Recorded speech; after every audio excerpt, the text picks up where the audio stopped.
Hello, hello tout le monde. Bienvenue sur notre channel Worldwide Language Learners. Aujourd'hui, avec votre professeur de français, nous allons ensemble apprendre quelques nouveaux vocables, ok?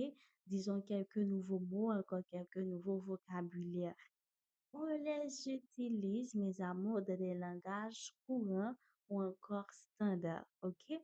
Soit pour soit qu'on les utilise avec des gens, soit regardés, ok? Mais on les utilise pas vraiment avec des amis ou encore des gens familiers, ok? Mais on l'utilise soit de des discours, ok? De des discours éloquents, ok? Ok. Donc, n'oubliez pas que la semaine dernière, nous avions déjà travaillé sur les nouveaux vocables, ok, ou encore les nouveaux mots. Mais aujourd'hui, c'est notre deuxième leçon sur les nouveaux mots. J'espère que vous avez retenu quelques nouveaux mots, ok, sur les leçons vues de la semaine passée. Mais aujourd'hui, c'est une nouvelle leçon. On y va.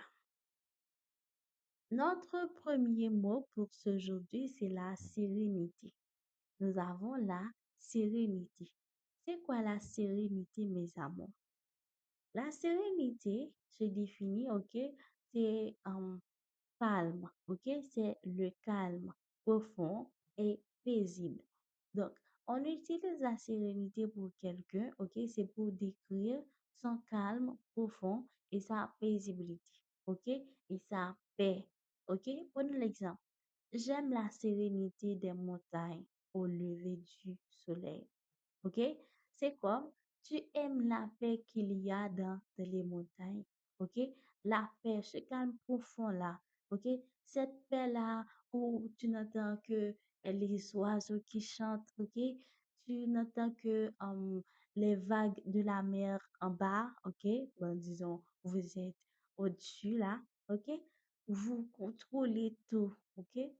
Il y a cette paix-là qui est, disons, qui est qu'on ne peut même pas l'acheter, ok?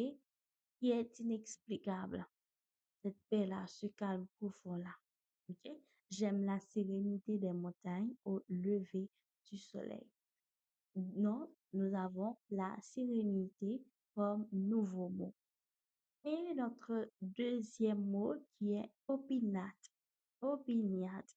Opiniâtre. On attribue l'opiniâtre à quelqu'un pour dire que c'est une personne qui ne renonce jamais. OK? C'est une personne qui est persévérante. OK? Ce quelqu'un-là est persévérant. OK? Il persévère à tout prix. Il persévère dans les moindres situations. Exemple, malgré les difficultés, il est resté opiniâtre dans son travail. Malgré tout, il reste optimiste. OK? Nous pouvons le dire aussi. Pour être persévérant, il faut être optimiste. Optimiste, c'est dire qu'on doit penser seulement positif. OK? OK? Donc, d'où on aura la persévérance. Pour persévérer, il faut penser positif.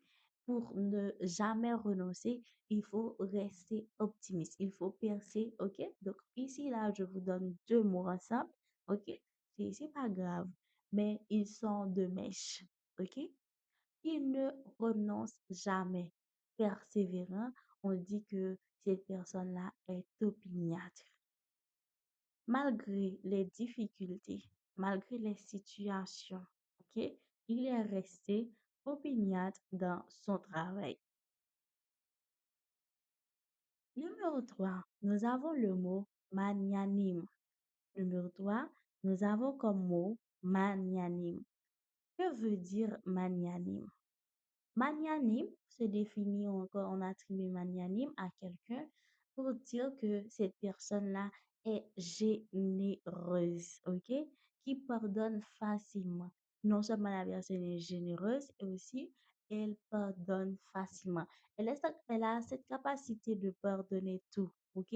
Ou encore de laisser tout passer, ou encore de dire que on laisse tomber, ok? De tourner la page. Bah, ce n'est rien, pas grave. OK? Ça dérange pas. Non. OK, donc, cette personne-là, disons qu'une personne qui a cette capacité-là est un ange. OK? Magnanime. C'est une personne qui est généreuse, qui pardonne facilement. Exemple, il aurait pu se venger, mais il a été magnanime et a pardonné. Mhm. Il aurait pu se venger, mais il a été magnanime et a pardonné. OK? Donc, cette personne-là, elle préfère le pardon plus que la vengeance. Mais à quoi mènera la vengeance? Eh non, je préfère ne pardonner. C'est une bénédiction d'avoir quelqu'un ici dans sa vie ou encore dans son entourage. OK? C'est bien, c'est une bénédiction. Bon, ces gens-là, il faut les protéger. OK?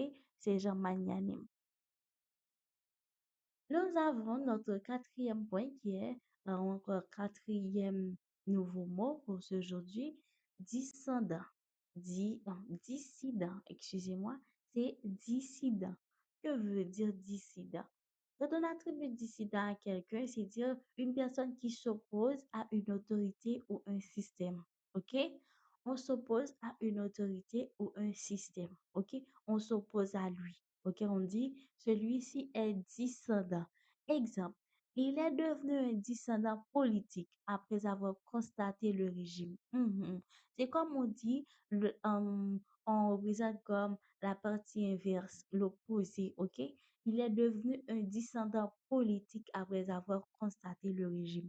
Ben, le fait que le régime est si mauvais que ça, le système est si mauvais que ça, ok? Il faut qu'on s'oppose. On dit qu'on est devenu un dissident, ok? On s'oppose politiquement, ok? C'est comme dans notre travail aussi, ça peut arriver dans notre travail.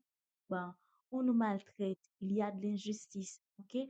On s'oppose en disant à la politique de ce travail, ok?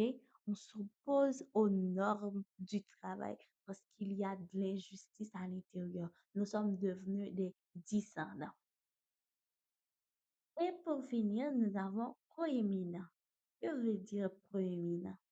Proéminent, qui dépasse, qui ressort. Proéminent, ok, il y a une limite qui dépasse, qui ressort. Prenons l'exemple d'un cas morphologique.